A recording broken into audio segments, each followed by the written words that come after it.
আপোনালোকে চাই আছে টাইম 8 ষ্টুডিঅ'ত মই খৰত গান লৈ আহিছোঁ ply story present first on time 8 big breaking কিশোৰীৰ সৈতে ভয়ংকৰ কাণ্ড কৰা 20 বছৰৰ কাৰণে দুগৰাকী অভিযুক্তক জেললৈ প্ৰেৰণ কৰা হৈছে কিশোৰীৰ সৈতে ভয়ংকৰ কাণ্ড কৰিছিলে দুগৰাকী অভিযুক্তই আৰু বৰ্তমান দুয়োগৰাকী অভিযুক্তকে জেললৈ প্ৰেৰণ কৰা হৈছে 20 বছৰৰ কাৰণে জেললৈ প্ৰেৰণ কৰিছে পোস্কৰ অধীনত ৰঙাঘৰ এতিয়া আলহী ইছমাইল হুছেইন আৰু আমিৰুল হক এই মুহূৰ্তত জনাবলৈ চেষ্টা কৰিছো ply story present first on time 8 big breaking কিশোৰীৰ সৈতে ভয়ংকৰ কাণ্ড কৰা দুই অভিযুক্তক 20 বছৰৰ জেল আৰু 30,000 টকাৰ জৰিমনা পোস্কৰ অধীনত ইছমাইল হুছেইন আৰু আমিৰুল হকক কাৰাদণ্ড 2022 চনতে এগৰাকী কিশোৰীৰ সৈতে ভয়ংকৰ কাণ্ড কৰিছিল দুই লম্পতে আৰু গুৱাহাটীলৈ অপহৰণ কৰি আনি সংঘটিত কৰিছিল ভয়ংকৰ কাণ্ড ঘটনাৰ পিছতে ঘটনাৰ 4 দিন পিছতে খাৰুৱাবান্ধা আৰক্ষীয়ে উদ্ধাৰ কৰিছিল কিশোৰীগৰাকীক আৰু হাত শিঙিমাৰী জিলা সত্ৰৰ ন্যায়াধীশ আদালতে দিয়ে এই ৰায়দান আমি জনাইছো এই মুহূৰ্তৰে খবৰ আমি জনাবলৈ চেষ্টা কৰিছো এক ডাঙৰ খবৰ বুলি ক'ব লাগিব কিশোৰীৰ সৈতে ভয়ংকৰ কাণ্ড কৰা দুই অভিযুক্তক ইতিমধ্যে 20 বছৰৰ জেল দিয়া দেখিবলৈ পোৱা গৈছে দুয়োগৰাকী অভিযুক্তকে ইতিমধ্যে 20 বছৰৰ জেল দিছে আৰু সমান্তৰালকৈ 30,000 টকাৰ জৰিমনা বিহা দেখিবলৈ পোৱা গৈছে পোস্কৰ অধীনত ইছমাইল হুছেইন আৰু আমিৰুল হকক কাৰাদণ্ড দিয়া দেখিবলৈ পোৱা গৈছে 2022 চনত এগৰাকী কিশোৰীৰ সৈতে ভয়ংকৰ কাণ্ড কৰিছিল দুই লম্পতে আৰু গুৱাহাটীলৈ অপহৰণ কৰি আনি সংঘটিত কৰিছিল ভয়ংকৰ কাণ্ড আৰু ঘটনাৰ প্ৰায় 4 দিন পিছত খাৰুৱাবান্ধা আৰক্ষীয়ে উদ্ধাৰ কৰিছিল কিশোৰীগৰাকীক আৰু হাতশিঙিমাৰী জিলা সত্ৰ ন্যায়াধীশ আদালতে দিয়ে এই ৰায়দান এক বৃহৎ ৰায়দান বুলি ক'ব লাগিব দুগৰাকী অভিযুক্তক ইতিমধ্যে 20 বছৰৰ জেল দিয়া দেখিবলৈ পোৱা গৈছে 20 বছৰৰ জেল দিছে আৰু 30,000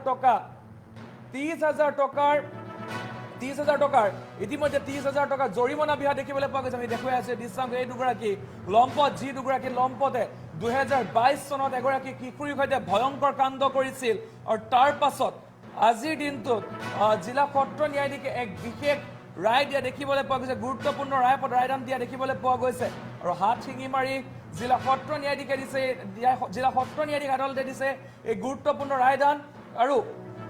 পোস্কৰ অধীনত ইছমাইল হুছেইন আৰু আমিৰুল হকক কাৰাদণ্ড বিহা হৈছে 2022 চনতে এক ভয়ংকৰ কাণ্ড সংঘটিত কৰিছিল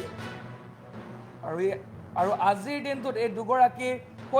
দুগৰাকীক আজিৰ দিনটোত কাৰাদণ্ড বিহা দেখিবলৈ পোৱা গৈছে 20 বছৰৰ কাৰাদণ্ড দিয়াৰ লগতে 30,000 টকাৰ জৰিমনা বিহা দেখিবলৈ পোৱা গৈছে এটা ডাঙৰ খবৰ আমি জনাবলৈ চেষ্টা কৰিছো কিশোৰীৰ সৈতে ভয়ংকৰ কাণ্ড কৰা দুই অভিযুক্তক 20 বছৰৰ জেল আৰু 30,000 টকাৰ জৰিমনা বিহা দেখিবলৈ পোৱা গৈছে পোস্কৰ অধীনত ইছমাইল হুছেইন আৰু আমিৰুল হকক কাৰাদণ্ড বিহা দেখিবলৈ পোৱা গৈছে 2022 চনতে এগৰাকী কিশোৰীৰ সৈতে ভয়ংকৰ কাণ্ড কৰিছিল দুই লম্পতে আৰু গুৱাহাটীলৈ অপহৰণ কৰি আনি সংঘটিত কৰিছিলে ভয়ংকৰ কাণ্ড আৰু এই ঘটনাৰ 4 দিন পিছত খাৰুৱাবান্ধা আৰক্ষীয়ে উদ্ধাৰ কৰিছিল কিশোৰীগৰাকীক আৰু হাত শিঙিমাৰী জিলা সত্ৰ আৰু ন্যায়াধীশ আদালতে বৃহৎ ৰায়দান প্ৰদান কৰা দেখিবলৈ পোৱা গৈছে জনাইছো এই মুহূৰ্তৰে খবৰ আমি জনাবলৈ চেষ্টা কৰিছো কিশোৰীৰ সৈতে ভয়ংকৰ কাণ্ড কৰা দুই অভিযুক্তক 20 বছৰৰ কাৰণে জেললৈ প্ৰেৰণ কৰা হৈছে সমান্তৰালকৈ 30,000 টকাৰ জৰিমনা বিহা দেখিবলৈ পোৱা গৈছে আৰু হাত শিঙিমাৰী জিলা সত্ৰ ন্যায়াধীশ আদালতে এক বৃহৎ ৰায় প্ৰদান কৰা দেখিবলৈ পোৱা গৈছে এগৰাকী কিশোৰীৰ সৈতে দুই লম্পতে ভয়ংকৰ কাণ্ড সংঘটিত কৰিছিল গুৱাহাটীলৈ অপহৰণ কৰি আনি সংঘটিত কৰিছিল এই ভয়ংকৰ কাণ্ডৰ ঘটনাৰ 4 দিন পিছতে খাৰুৱাবান্ধা আৰক্ষীয়ে উদ্ধাৰ কৰিছিল কিশোৰীগৰাকীক আৰু বৰ্তমান এই দুই লম্পতক বৰ্তমান এক কাৰাদণ্ড দিয়া দেখিবলৈ পোৱা গৈছে 20 বছৰৰ কাৰাদণ্ড সমান্তৰালকৈ 30,000 টকা জৰিমনা বিহা দেখিবলৈ পোৱা গৈছে পোস্কৰ অধীনত ইছমাইল হুছেইন আৰু আমিৰুল হকক কাৰাদণ্ড বিহা দেখিবলৈ পোৱা গৈছে ডাঙৰ খবৰ আমি জনাবলৈ চেষ্টা কৰিছো এই মুহূৰ্তত 2022 চনতে এগৰাকী কিশোৰীৰ সৈতে ভয়ংকৰ কাণ্ড সংঘটিত কৰিছিলে দুই লম্পতে আৰু আজিৰ দিনটোত এক বৃহৎ ৰায়দান প্ৰদান কৰা দেখিবলৈ পোৱা গ'ল হাত শিঙিমাৰী জিলা সত্ৰ ন্যায়াধীশ আদালতকে বৃহৎ ৰায়দান প্ৰদান কৰা দেখিবলৈ পোৱা গৈছে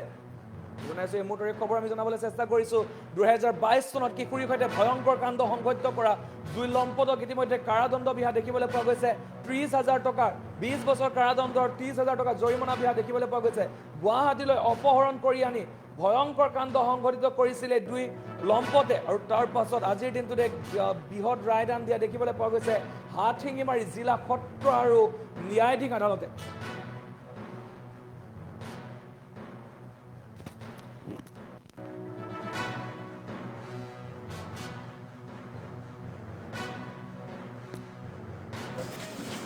For the accused persons, two accused persons, two learned counsels, one A.Q. Ahmed and one Rezal Karim. Defense for the accused persons, they also done well, but the result comes to convicted. Thank you to all media persons. Today, the Honorable Session Judge, Special Judge South Salmara Manka sir, namely Rajesh Kumar Todi, has sentenced two accused persons, one Ismail Hussain and another is Amirul Haq alias Raju. In a POXO case, the fact of the case was, in the year 2022, the victim has been kidnapped by the accused persons and committed repeated upon the victim. Thereafter, a case is registered under Section 376, 366A, read with Section POXO, for POXO Act, as SSM PS case number 16/22. Thereafter, the case has been charge sheeted, and after framing charge, this honorable court was pleased to examine 8 witnesses, including the victim, informant, and IO and MO. Thereafter, argument heard by this honorable court, and today this honorable court sentenced this accused person for a period of 20 years rigorous imprisonment and fine 30,000 rupees each in default, one another year imprisonment for each accused person. This is a good judgment. This kind of judgment will reveal that the criminals will think afraid about to commit any offense in this society. For the society, smooth society, it is necessary to convict this type of criminal. This is a good judgment. It takes only 3 years. The occurrence took place in the year of 2022.